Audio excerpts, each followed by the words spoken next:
Shalom, shalom, shalom. Good evening, my sister and brother. I pray that all is well with each and every one of you. Listen, you have been on their mind for a reason. They are so intimidated by calling you. They want to call so bad because they want to know what's going on in your life. They haven't heard from you. They haven't seen you. And many of you, you know who I'm talking about because this is somebody you used to be really close to and you guys haven't talked in a while. But I want you to know you've been on their mind for a reason. God is setting up a full circle moment for you guys to connect again. And it's not going to be connection in the sense of maybe rebuilding or rekindling the relationship or the friendship. It's just God is going to get the opportunity to show off in your life. See, when you all walked away from one another, they thought you wouldn't make it without them. They thought you would struggle. They thought you would just be so depressed and go into like a mental illness or mental attack, so to speak, right? Now, what they didn't know was you hurt. You heard about it, but you knew how to lean on God and trust Him to bring healing to you. And so sometimes God will allow you to be in someone's mind, not to reopen, let's just say, the old wounds, but to reveal how far you've come. You have come a long way. You used to really be in love with this person. Now they miss you. Because you know they're saying they thought the grass was green on the other side. Don't be fooled. Do not be fooled. They're coming back because they know what a good thing you were. They knew how good you were to them. You all had your ups and downs, but they are trying to come back. Like Joseph, brother, so to speak, because they need you. They need you. Someone's been thinking about you. You've crossed their mind more times than they'd admit. They may not even understand why you keep coming up in their head, but God does. They owe you an apology. They owe you an apology because sometimes remembrance is not romance. It's revelation for them on how they messed up, how God had blessed them with such a blessing in you. But yet, they didn't see it that way. But when God is about to do something full circle for His children, He often will start by stirring up the hearts of other people connected to our story. And it's not about nostalgia, so to speak. It's just guilt. It's their guilt. God is aligning things for His glory. And so I just want you to be careful or be ready because I promise you, I feel and sense this call is going to come before this weekend is over. The call is going to come. They miss you. They really, genuinely miss you. And you know how we talk about monitoring spirits? They've been monitoring. And let me tell you what they do. They pass by your house.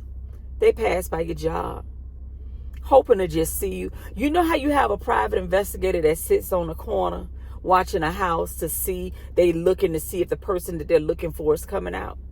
See, they get somebody else's car. And we call it stalking. Some people call it monitoring spirits, but they're watching. Listen, they miss you. They really miss you. But I want you to know this. Don't fall for it. Don't fall for it. Because if you were good enough and they cared enough and they really wanted to be in a relationship with you, they would have stayed. They would have stayed. But the purpose of their thoughts is divine alignment. Divine alignment. That's how divine alignment works. Because you might think, why am I suddenly on this person's mind? Why do they keep thinking about me? All of a sudden, people are saying, hey, you know, I saw so-and-so and they asked me about you. Truth is, sometimes God uses remembrance to bring conviction. Conviction to them for what they did. Other times, God will use it just to close the door right away, right in front of their face. Right in front of their face.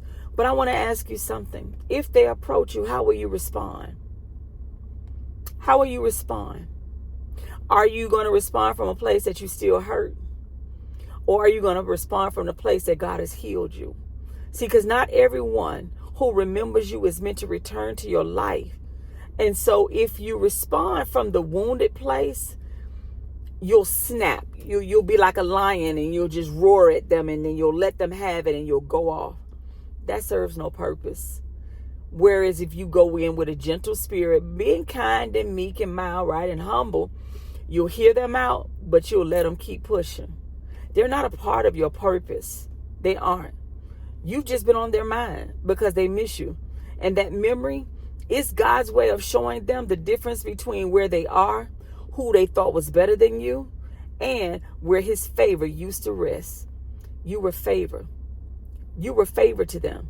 You were a blessing to them. And now they realize it. And I don't know, I just felt to share that with you because, I talked about you were going to receive a phone call this week, and a couple of people have already emailed me and say they got it, and it was just disheartening for some. Some it was closure, right? But this person that's going to reach out to you was somebody you were deeply connected to. Deeply connected, and only you will know who that person is. You were deeply connected to that person, and the way things ended with the two of you was hurtful. You've gotten over it, you've healed, but you have still been on their mind because they realize what they had in you. They're saying you don't miss your water till your well run dry.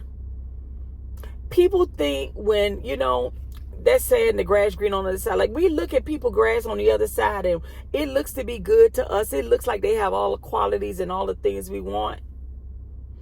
It's a facade. Because the enemy know how to do things. He know how to set stuff up. He does. But what does God tell us in Isaiah 43? Forget the former things. Don't dwell on the past. God is doing something new. So don't go back to that. When they call you, they're going to sound all sweet. They're going to sound all nice. They want to have lunch. They want to have dinner. Whatever the thing is that they know to woo you. Because remember, they were intimately involved with you. And it may not be a sexual relationship, but this was somebody that was intimately involved, like a best friend, a bestie, right? So they know a lot about you. Don't fall for it. If this person was meant to be a part of your life, they would have never walked out of your life. They thought that friendship over there was going to be better. They thought that relationship over there was going to be better. You've moved on now. You're doing well. Why would you want to go back? Why would you want to go back? Remember, if I could get you to do this, remember the heartache and the pain that you felt when you was dealing with that person. Why you had to walk away from the relationship or the friendship. Remember that. Because see, you've healed. You've grown. You're not who you used to be. And so just don't entertain it. Because that's why God is bringing this full circle. Not to rekindle the pain that this person caused you, but to reveal progress in you. You've grown so much. And I want to commend you for that. I don't know who you are, but I just sense you have grown too much to allow foolishness back in your life again. So let it go. When it comes back, let it go. Let it go. Let it go. They're not worth it. They are not worth it. I want you to see the story different. Because it means realizing that God never forgot what they did to you. But he also never stopped working on your behalf to heal you, to deliver you, to bring you peace. Keep walking in your peace. Don't entertain that foolishness. So if you're thinking about, if they're suddenly thinking about you or watching your story, liking your posts, calling your job, parking on the end of the corner, and you pass by and happen to see that car looks familiar, but they duck down. They monitoring. They watching. Ask yourself when they reach out to you, what do they want with me? They didn't want me when they was with me. So what do they want with me now? Just be careful. That's all I say. And I'll end this. And I pray that you all have an amazing night. I just felt led to share with you, just be careful. Because I don't know why, but you have been on their mind. And I just sense it's because they know what they had in you. Let them keep going. You all be blessed, my sister and brother. Shalom.